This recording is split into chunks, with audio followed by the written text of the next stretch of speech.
he goes for training, and the coach tells him that there's something that you need to do. You need to take off your jacket and put on your jacket. Take off your jacket and put on your jacket, and he must do it hundreds of times. Right? So this is this particular video clip about his frustrations in doing that, and then we'll discuss it.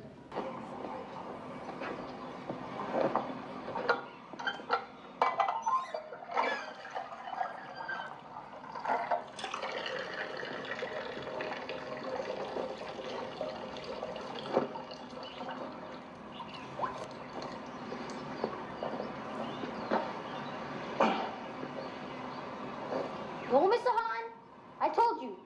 I get it, okay? Be respectful. I got it. I put my jacket on 1,000 times. I took it off 1,000 times, okay? This is stupid. I'm done. They can beat me up if they want to. And you know why you only have one student? Because you don't know Kung Fu. Joy. What?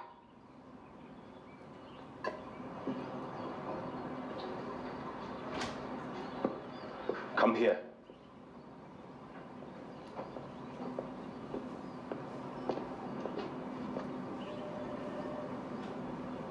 Check it on. Mr. Han, I already... Check it on.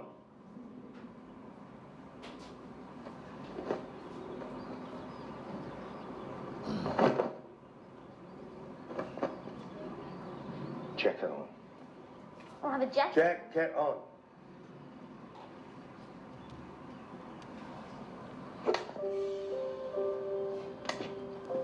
You're strong. Check it on. Firm. Check it off.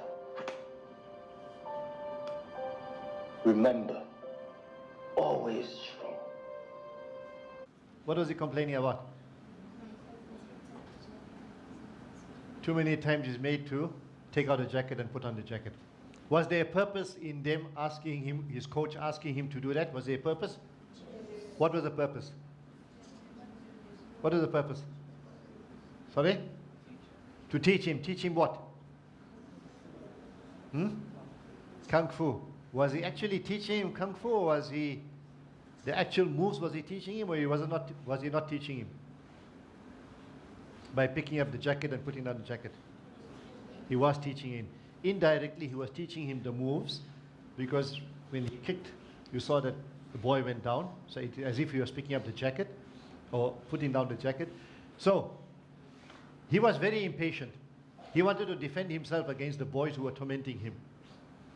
But what the coach told him, there's a whole process before you can become good at Kung Fu.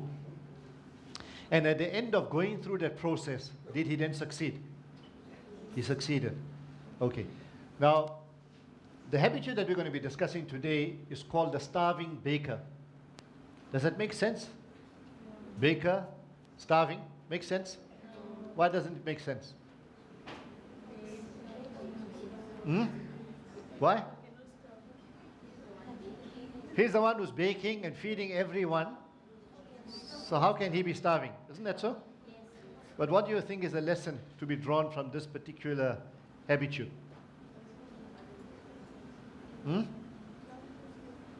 Sorry? Self? Who's saying that? Just pick up your hand. Yes, what you say? Selflessness. Okay, that shows selflessness on his part. But if he is totally selfless, what does that do to him? Affects him adversely, isn't that so? So that's a lesson that we're going to be teaching you today. And that is, whilst we have to look after others' interests, while we have to look after others' needs, it is more important to look after ourselves. Do you agree with that? Who disagrees with that? Who says that is being selfish? Anyone? What does the Sharia say? You must look after others or look after yourself? Three of you are very quiet in the back. We need you all to talk. What does the Sharia say? That you must look after yourself or look after others? Look after others before looking after yourself. Do you agree with that? Do you agree with it? And you? Don't have to agree. You have to look after yourself first. What do you think the Sharia says? It is important to look after others before yourself, but what do you think the Sharia says? What do you think Islamic law says? What does the Quran and Hadith say? Must you look after yourself first or look after others first? Which of you say you have to look after others first? That's what the Sharia says. Raise your hand. Which of you? Two of you. Which of you say that you have to look after yourself first? Sharia, in terms of Islamic law. And the rest of you? Don't know. Okay. In fact, although it might appear to be selfish, that's what the Sharia requires of us. There's a Quranic verse I'll show you in a moment, which says that you need to look after, you need to care for your own iman first before others, because if shaitan or others try to mislead you, they will not be able to mislead you. So first you have to look after who? You have to look after yourself. We have to look after others as well, but important for you to look after yourself. If you don't look after yourself, what's going to happen? What's going to happen? Will you be able to attend to others? Say your mother. Many of our mothers are at home. Do they have a busy day? What do you think? Very busy? Are they the starving bakers? Looking after everyone else without looking after themselves? What do you think? Yes or no? No. Your mothers are not looking after you. They got so much to do. Before you even get up in the morning, they're awake. Lunch is made. If they're small kids, they have to be washed. They have to be clothed. Your people's lunch have to be made. Father has to leave. Breakfast has to be prepared. Sometimes they have to drive the kids to school. During the course of the day, they got a whole lot of things to do, things to buy, food to cook. Maybe fetch the kids from school, take them to madrasa. When they come back, who sits with the homework, the father or the mother? And then, after the homework is finished, after supper is finished, maybe preparing lunch for the next day. Father is sitting, watching TV, reading newspapers, etc. And then, by the time it's time for the mother to put up her feet, how does she feel? Totally exhausted, isn't that so? Yes. So, if she doesn't look after herself, what's going to happen? What's going to happen? She'll be able to look after you? She won't be able to look after you. That's what the starving baker is about.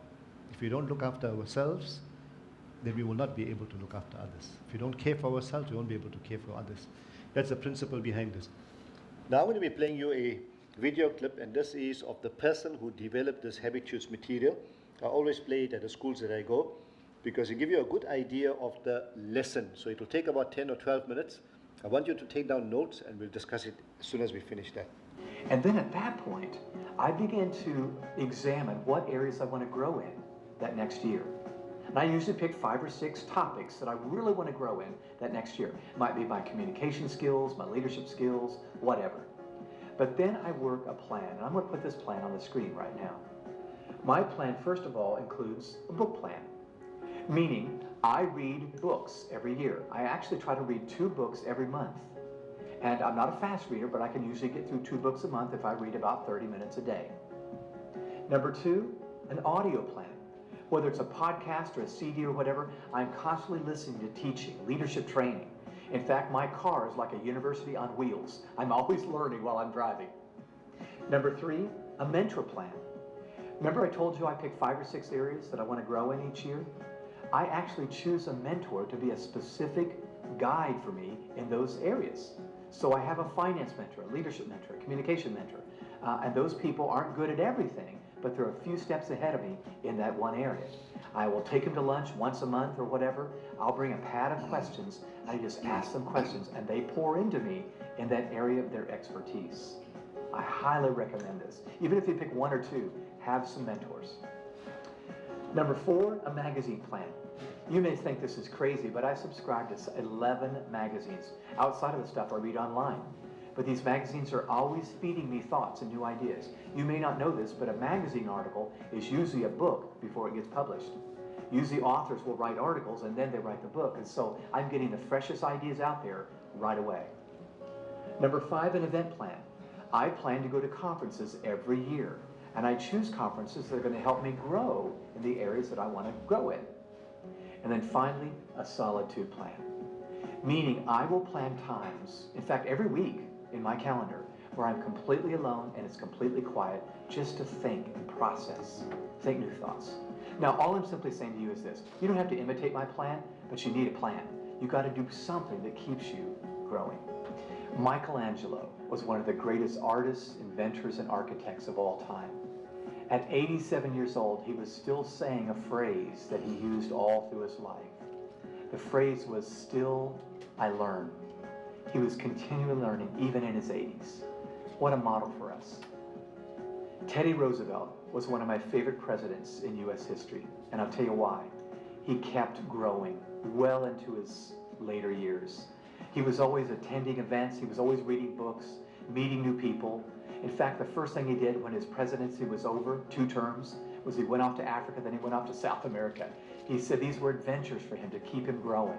In fact, on the South America trip, he said, "This may be my last chance to be a boy," meaning I'm alive and I'm childlike and I'm still growing. All I'm simply saying is these are models for us to follow. Remember the statement I gave you earlier. You've got to feed yourself before you feed anybody else. Interesting. So what's the lessons that, a number of lessons there were in that video clips. What are some of the lessons that we extracted? Anyone? You need to grow yourself first before you attend to others, yes. Okay, be your own competition, okay. Have a plan of how you want to grow, yes. And how many plans he has? 6 action plans, okay, we'll discuss that in a moment. What else? You work smartly, not necessarily hard, yes. What else? Okay, so he's recommended a 6 action plan. What are the 6 action plan? This is what he does. Every year, he sits, he reflects on the things that he's supposed to do the previous year and what he's achieved, and then he plans for the forthcoming year, okay? Right, so what's the first one? Book plan, okay.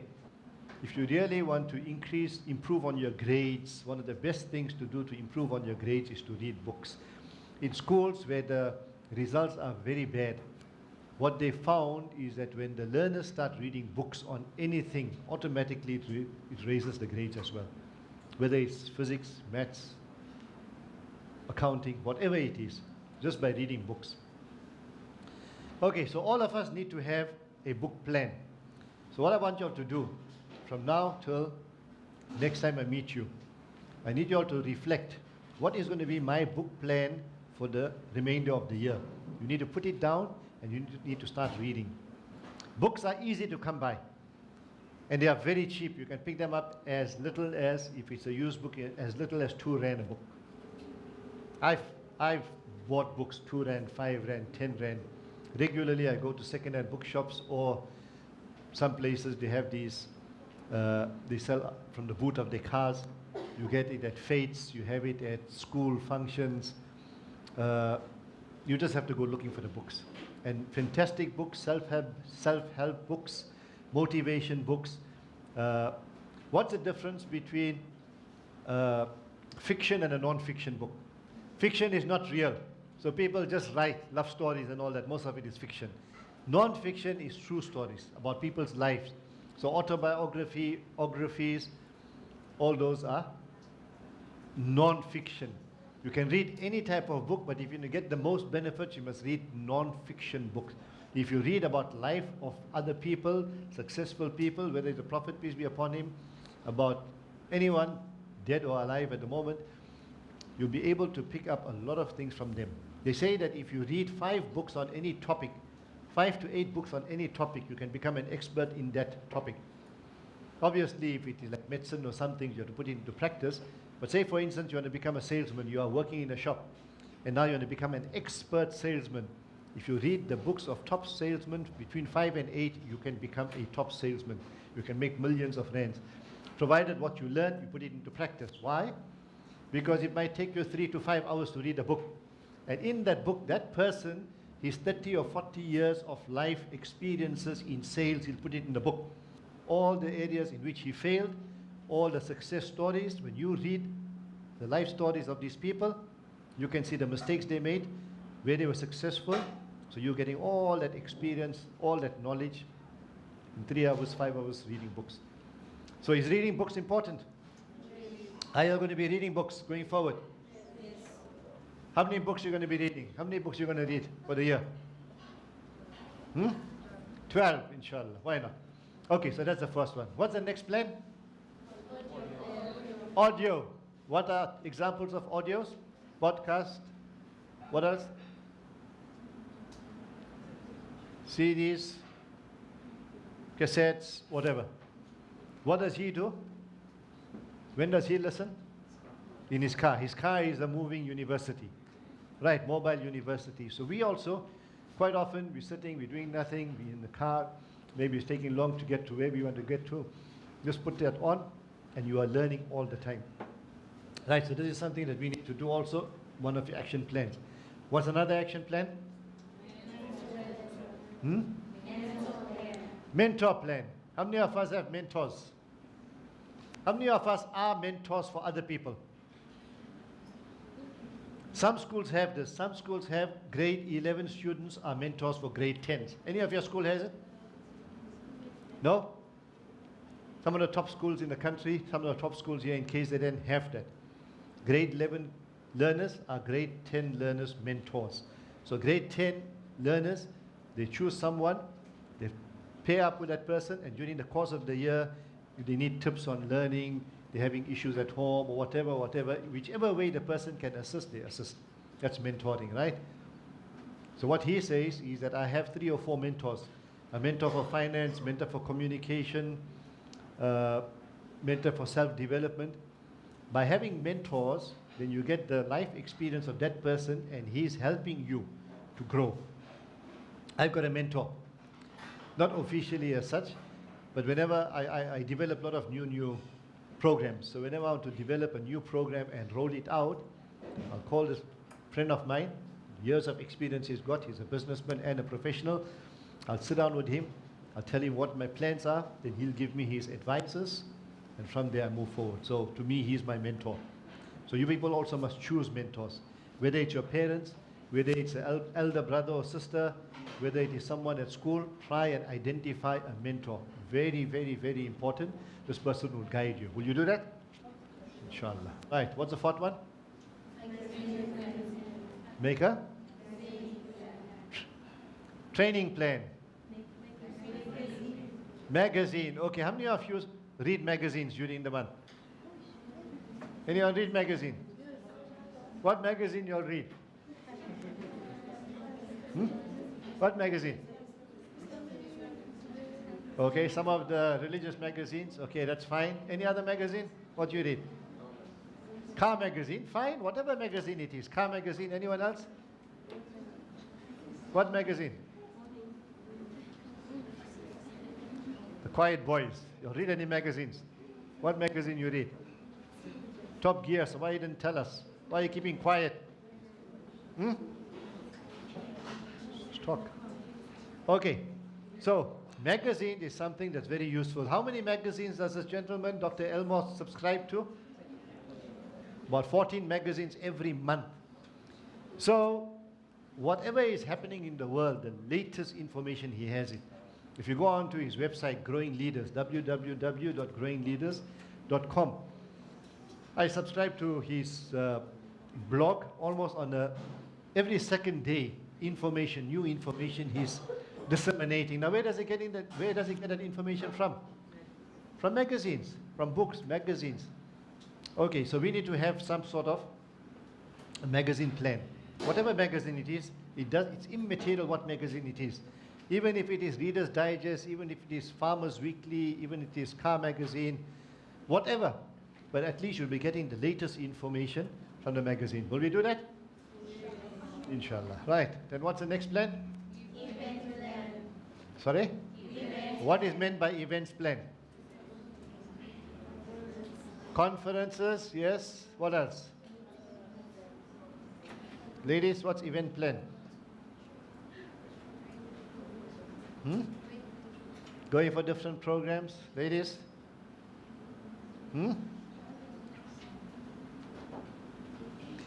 Okay. So if there's seminars, if there's conferences, if there's workshops like this, but you need to make a plan for the year. For this year, I'm going to go to 2 conferences or wherever. Maybe there's a youth camp somewhere. Maybe there's summer camp. So you need to plan from the beginning of the year. I'm going to be setting aside my time, going to these different camps or doing different conferences, wherever it is. And as you grow up and you get used to it, then you start going overseas as well. Because that's the way in which you're going to be growing. If you can't grow, you can't be of assistance to others to grow. Right, what's the next one? Social plan. Solitude plan. Okay, what's a solitude plan? What's a solitude plan? What's solitude? Solitude is to be with yourself. Is being with yourself important? But when you are with yourself, it means that you must try not to think of anything else. Just make your mind blank, totally blank. Whether it is meditation you're doing, or sometimes even just sitting there and not thinking about anything. Just erasing everything from your mind. Is there anything wrong in doing that? What does that do to you? If you have a solitude plan, what does it do to you? Does it rejuvenate you? Right, so even if you go into the park, you can go to the beach, just walk around, just sit, look at the waves. Every Sunday, without exception, Sunday afternoon is my time with my family. I might be working 6 days, 6.5 days a week, depending on what my schedule is. But Sunday, from lunchtime onwards, it's a family time. Right, so I'll just go to the beach, stop my car. Family will either come out or they'll sit in the car, and I will walk along the promenade. I'll walk for about an hour. I'll just look at what people are doing, talk to people whom I might know. Sometimes I'll just sit there on the promenade. The waves are hitting against the pier. I'll just look at the waves. Doing nothing, just looking at it. See, these are the creations of God Almighty. So now you're appreciating it. So what does that do to your mind, which has been busy the whole week? What does it do to your mind? Relaxes. How do you feel after that? Rejuvenated? Right, so even if you've got parks near where you are, just go into the park, just sit, do nothing. If you want to take a book, read, but try and be alone. Right, try and be alone, and you'll see what a huge difference it will make to your life. Will you do it? Inshallah. Any other plan? Is that the lot? Right, so this is a homework that you've got from now till the next time we meet. Within 48 hours, I want you to write down the plans that you're going to have for each of those categories. And before we meet the next time, you're going to start implementing. If not all, at least some of them. Okay? Now, let's just discuss what we've now gone over. So, truth in a nutshell regarding the starving baker. This is a common hazard for leaders. We're like the baker who spends so much time baking bread for others, we forget to eat ourselves. Leaders must feed themselves for personal growth. We accept that? Secondly, what happens to people who don't take care of themselves? What happens to them? What happens? We've already discussed it. What happens to them? They get burnt out. They get stressed. They could die, they could end up in hospital, they could end up with stroke. When I was discussing this aspect recently, my wife says that is why in the afternoons I don't do any work. I put up my feet. Once a week she goes out with her sister, wherever, they go and visit relatives. Someone might be sick, they go and visit the person. If they're doing nothing, they'll go for coffee in one afternoon, one afternoon a week. The rest of it, she might go see neighbors, etc., etc. She said, if I don't look after myself, if anything happens to me, no one is going to look after me. You agree with that? No one's going to look after. So that's what she said. So, what happens to people who don't take care of themselves? Look at all the people in hospital, all the people at home who've got strokes, etc. They're working so hard for everyone else. Unfortunately, they didn't look after themselves. What are the biggest hindrances that keep people from taking time for personal growth? Why do they not do that? What do you think? You people also, as Dr. Elmore said, even the learners, you're so busy with your work that you'll soon get burnt out, especially when you get to matric. You'll get so burnt out that you might not even get the results that you expect. So, what are the biggest hindrances that keep people from taking time for personal growth? What are some of the reasons? Why do they not do it if we know that it's so important?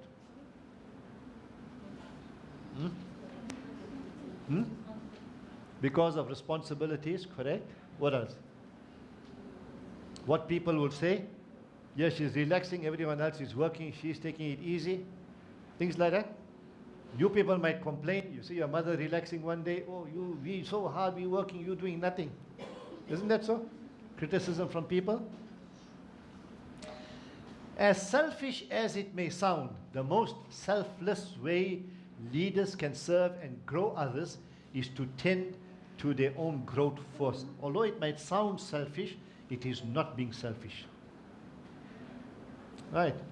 Then I was looking at if there's anything that the Sharia has to say about it, and I did come across something, so I'll just share that with you.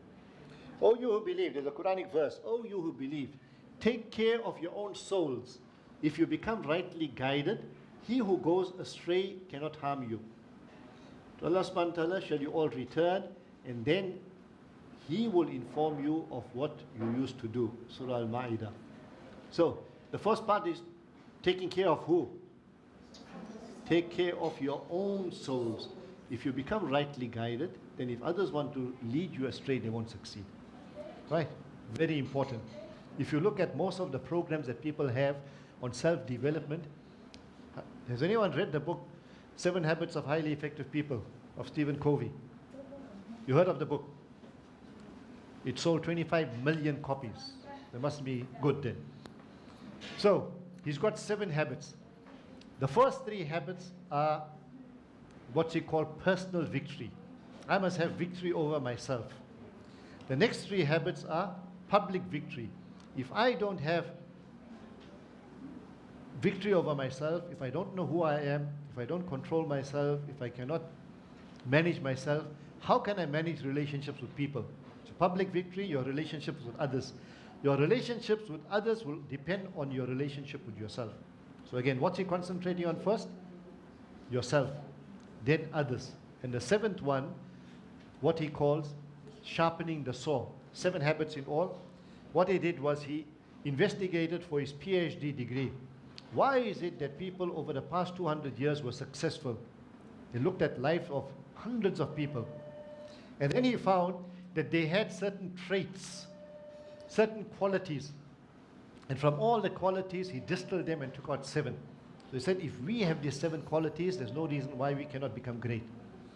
So from the 7 qualities, 3 personal, the other 3 relationships, and the last one, overarching one, was called sharpening the saw. Now what do you think sharpening the saw means? If you're paying attention to what was discussed from when I started, you'll know the answer. What is sharpening the saw? Preparing and sharpening the saw. Then Dr. Elmo gave an example of the 2 lumberjacks. So what was one doing? And what was the other doing? One was sharpening the saw, and what was the other doing? Chopping the tree. And who eventually won? The one who was sharpening the saw.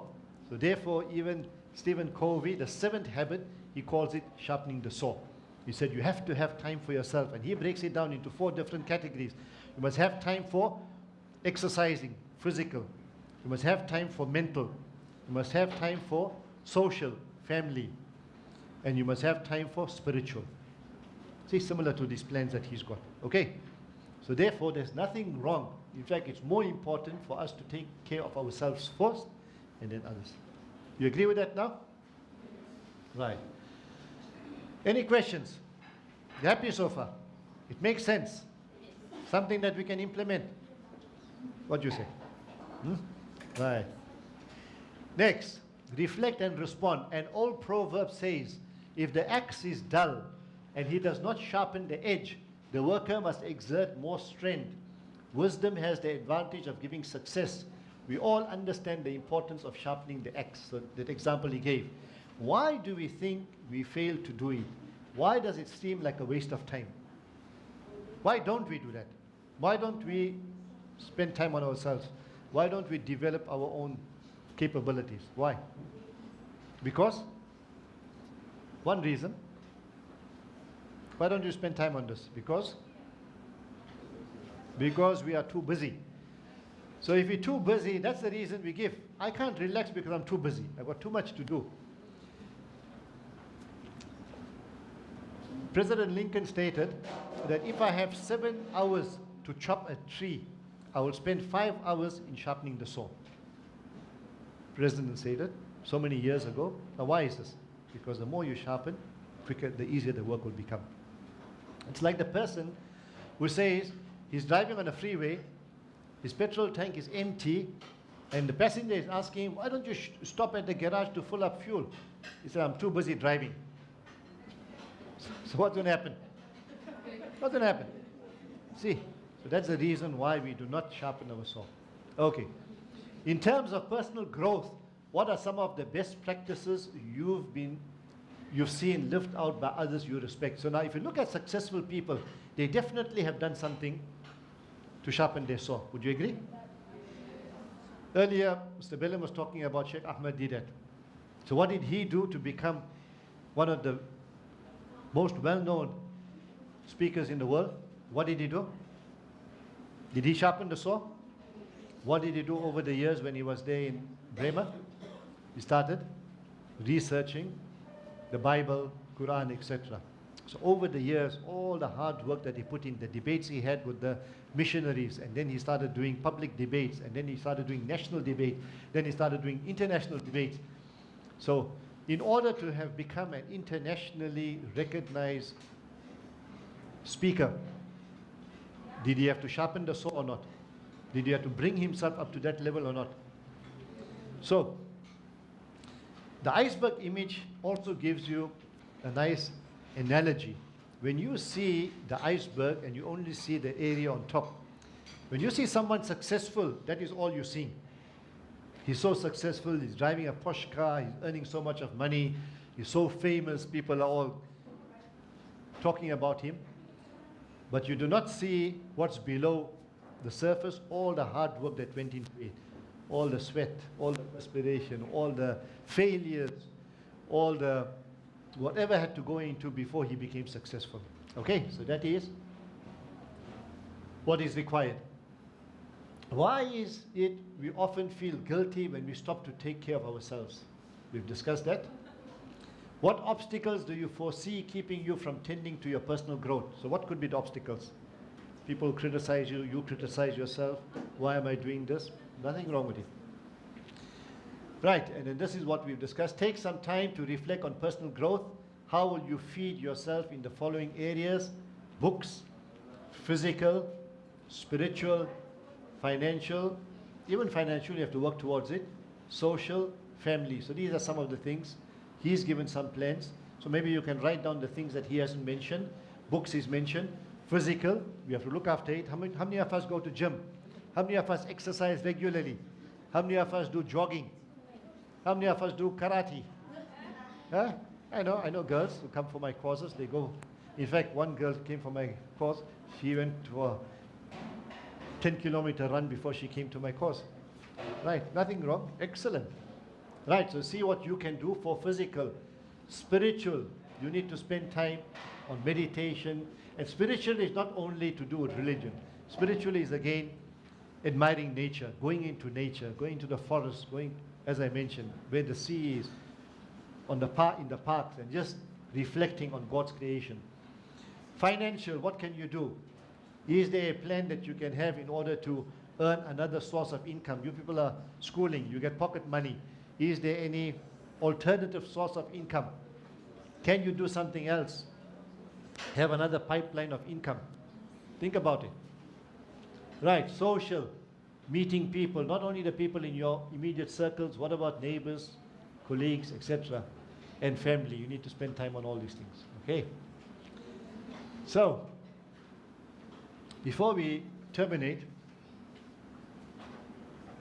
still got time, but before we terminate on this complete this particular segment. There is a questionnaire that you're going to be completing. This is a self-analysis questionnaire.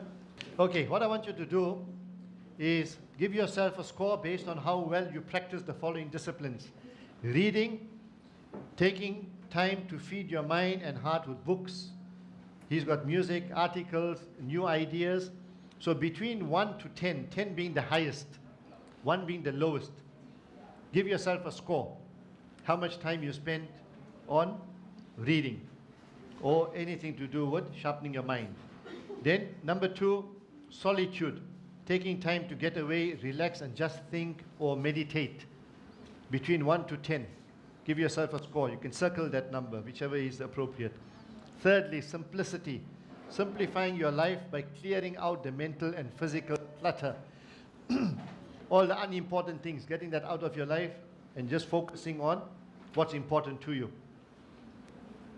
Minding other people's business instead of minding your own, that is complicating your life. Relationships, finding time to experience community with friends and family. How much time do you spend? Should you be spending more time? Personal planning, taking time to look ahead and prioritize your future goals and direction. Personal planning, what have you planned? What am I going to be doing in a year's time, 3 years' time, 5 years' time? Have you done that? If you haven't done that, give yourself a low score. Physical exercise, finding time to do some cardiovascular workouts and relieve some stress. So whatever time, whether it's exercising, whether it is gymming, whether it is running, swimming, martial arts, anything. Right, so give yourself a score on each of those, please. And then we'll discuss it. Let's quickly go through it. Reading. Who's got the highest score on reading? 10, 9, 8. How many you got? 10. Why 10?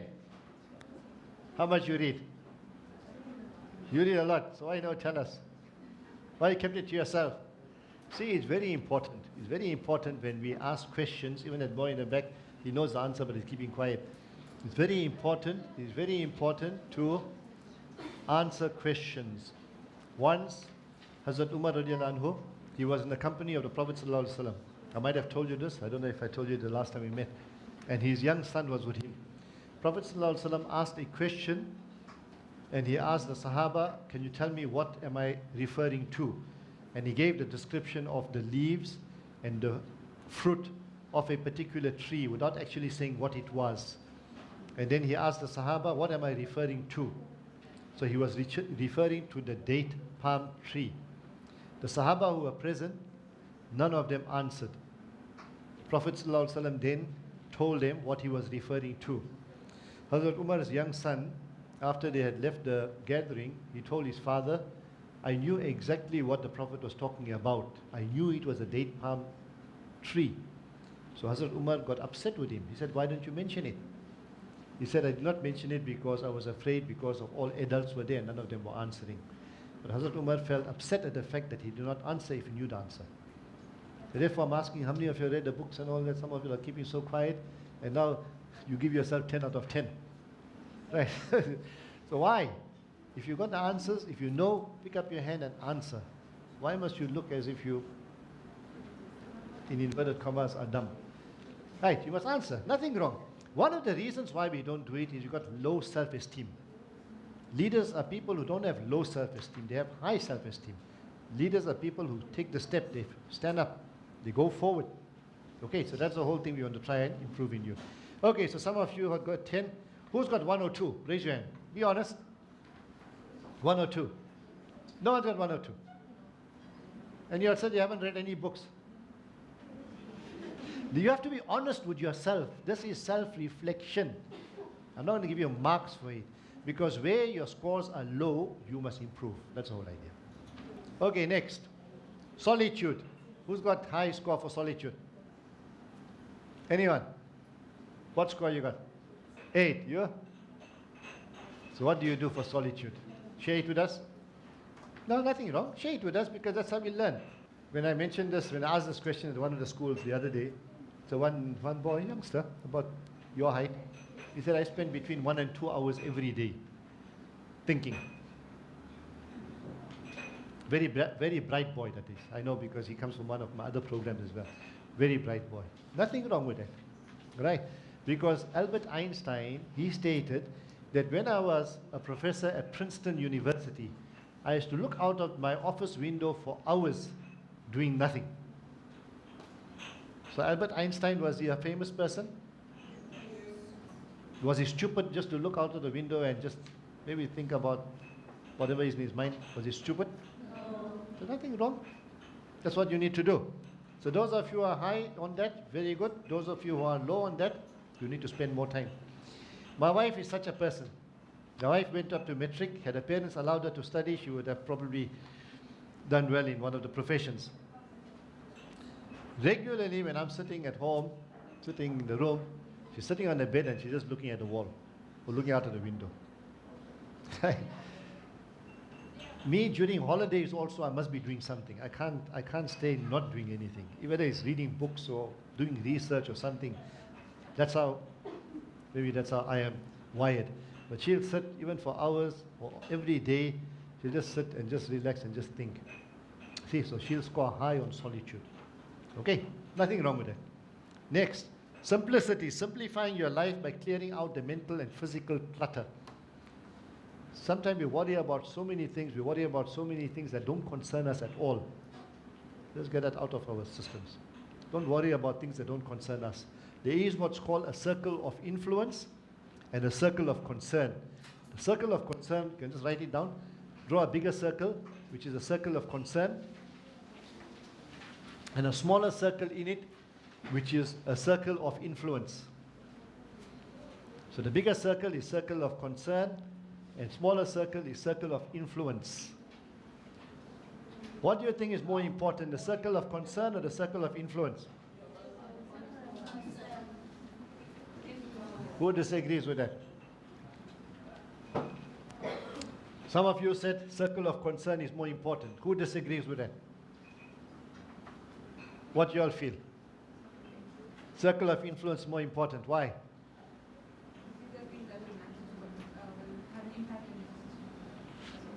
You? What you say? Why circle of influence is more important? Both of you are correct. Others are all wrong.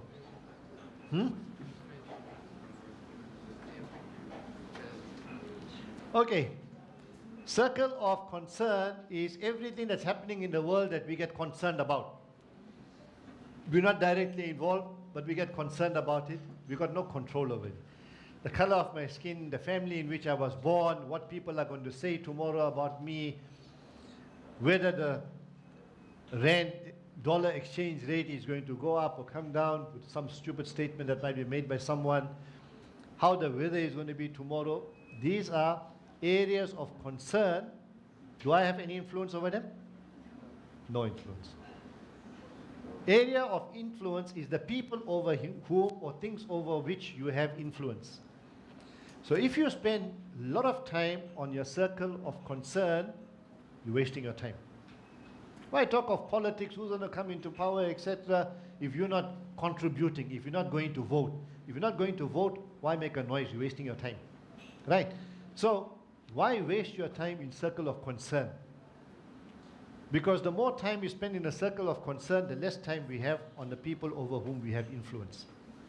The more time we spend on a circle of influence, then our circle of influence will expand. Do you agree with that? Did I discuss this with you all the last time I met you? No. I'll give you a typical example. When I was working at Al Barakah Bank, the last 5 years I was an executive, which means that I had about 6 different departments reporting to me.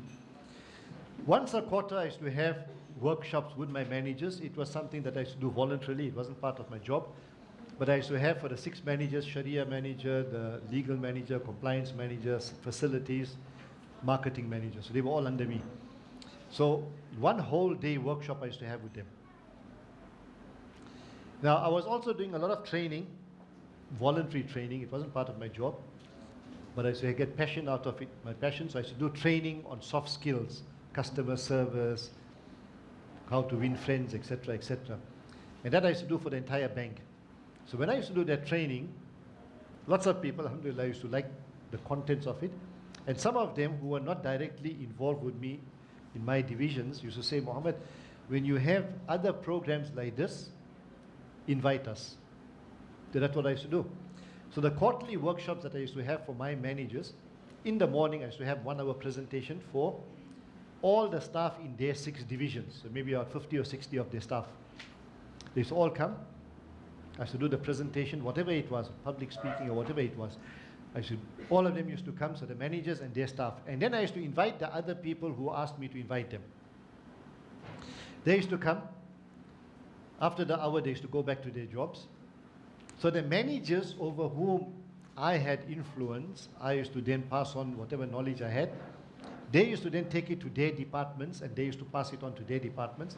And the people who were not in my department, but I used to invite, they used to listen. If they liked what they heard, they used to go to their departments and disseminate that knowledge there.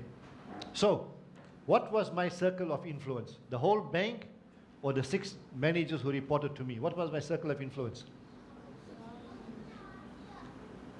I can't tell the whole bank what to do. So where was my circle of influence? The people who are reporting to me, because at the end of the year, I had to do their performance appraisal, PDP. I would say whether they should get increases or extra increases or not. The people I had influence over. So I used to concentrate on them. They used to then concentrate on their staff. And the other people who used to get invited, I had no control over them. They used to like what I used to do. They used to come. So my circle of influence, was it decreasing or increasing? Increasing. I was concentrating on my circle of influence. If I worried about whatever else was happening at the bank that had nothing to do with me and I had no control over, would my circle of influence be increasing or decreasing? Decreasing. Decreasing. Make sense? Yes. Okay. How did we get onto that topic? What we were discussing? You said something. Okay, we are busy with that evaluation. Right. We're going to take our lunches now, so just waiting for them to get ready. So simplicity. So don't concern yourself about other things that you got no control over. Can I just get rid of that? In one of his other talks, I think so maybe the next one or the following one, the habitude, it's about being focused. We have to be as leaders focused. So one of the things he says is, this particular sports person in one of the American universities, he was very, very good.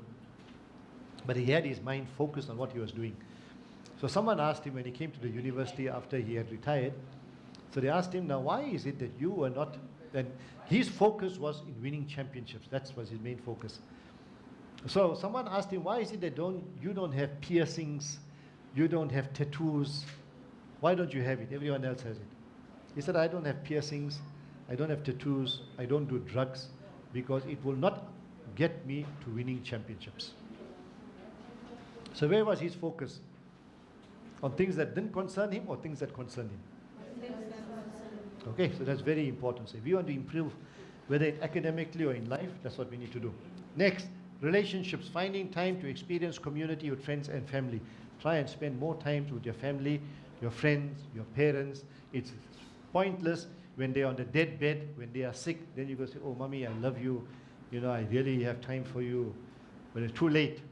When they're dead and gone, or when they are sick, can't do anything, too late. If you need to tell them things, tell them now. If you need to spend time with them, spend time now. With friends as well. Be very careful how you choose your friends. Very important. Choices are very important. If you choose the wrong friends, they lead you in the wrong way. You'd rather not to have friends, than to have wrong friends. Okay, personal planning, taking time to look ahead, prioritize your future goals and directions. Important. Right. And finally, physical exercise. Okay, any questions? He's a member of the Islamic Forum. He's a member of the Islamic Medical Association. And he's also a trustee of the Arabic Study Circle Bursary Fund. And he dispenses of millions of rands of bursaries on an annual basis. As far as his academic qualifications concerned, it goes into quite a lot of detail. He's a specialist, pediatrician, and allergologist. Allergologist, okay. Right, so he's a specialist when it comes to children, and the other one is on allergies, specialist. I know my grandchildren also go to him. He's graduated from the N.Ali Medical School in 1983, He obtained a FCP in pediatrics in 1988. He obtained a diploma in allergy in 2003, cum laude. That is, he's got most of his courses in distinctions. He obtained his master's degree in clinical pharmacology from University of KwaZulu-Natal in 2009. He is an international fellow of the American Academy of Allergy, Asthma, and Immunology, and a whole lot of other associations. He is past president of the Allergy Society of South Africa, executive member of Allergy Society of South Africa. He's the editor of the ALLSA, Handbook of Allergy. So he is a typical example of a person who has really, really specialized in his field. One of the things that we're going to be discussing in our habitudes as we go along is that besides in your school work where you might have grades in some courses, high grades and low grades in other courses, so which means that you have to try and improve your grades in the other courses. However, when it comes to life experiences, what you need to bear in mind is that where your strength lies is where you must try and concentrate on. You don't concentrate on where your weaknesses are. I'm not talking about school where you try and improve your other grades, but generally a life experience is where your strengths lie, where your passion lies. That is where you must concentrate on, and you must become the best in that field. So from this short CV of Dr. Manjra, in which field is he a specialist? Allergy, right? So he's concentrated on that. He's done additional studies on it. He's been associated with a number of organizations in that field, so he's an expert. So when you're looking for an expert in any field, if you become an expert in any field and anyone is looking for an expert, you must come top of mind. So just bear that in mind. There's a typical example of that, and typical example of how we need to get involved in grassroots organizations. So with those few words of introduction, I call upon Dr. Manjra, and he's going to be speaking on a very, very important topic. In fact, it relates to what I've just mentioned about getting involved in communities, and his topic is civic responsibilities. Bismillahirrahmanirrahim. Alhamdulillahi Rabbil Alameen. Ar-Rahmanir-Rahim. مالك يوم الدين إياك نعبد وإياك نستعين اهدنا الصراط المستقيم صراط الذين أنعمت عليهم غير المغضوب عليهم ولا الضالين آمين. I'd like to take this opportunity to thank Advocate Muhammad Wahed for giving me this unique opportunity to speak to you, my brothers and sisters. It's been a very long time since I've spoken to high school students. Most of the people that I speak to are academics, are doctors, trying to do postgraduate studies, and we're trying to teach them some aspects of allergology. So it is rather a different experience. And I think the last time I spoke to high school students was when I was a student myself, which was a very, very long time ago, probably 30 or 40 years ago. Now, apart from our responsibility as Muslims to be involved in civic responsibilities, in civic duties, there's also an ulterior motive why you need to be involved, every single one of you, and I want you to listen very carefully. Most of you, I presume, want to study at university, am I right? Yes. How many of you want to study health sciences? None. I'm shocked. Because usually it's all the bright sparks that want to do health sciences and law and commerce. But if you want to study any field at university, one of the things they would ask you for is, what work have you done in a community? They will ask you this on your application form. And this is a right time and a right opportunity for you to get involved in some sort of community work. However it be, whether it's small or big, whether it's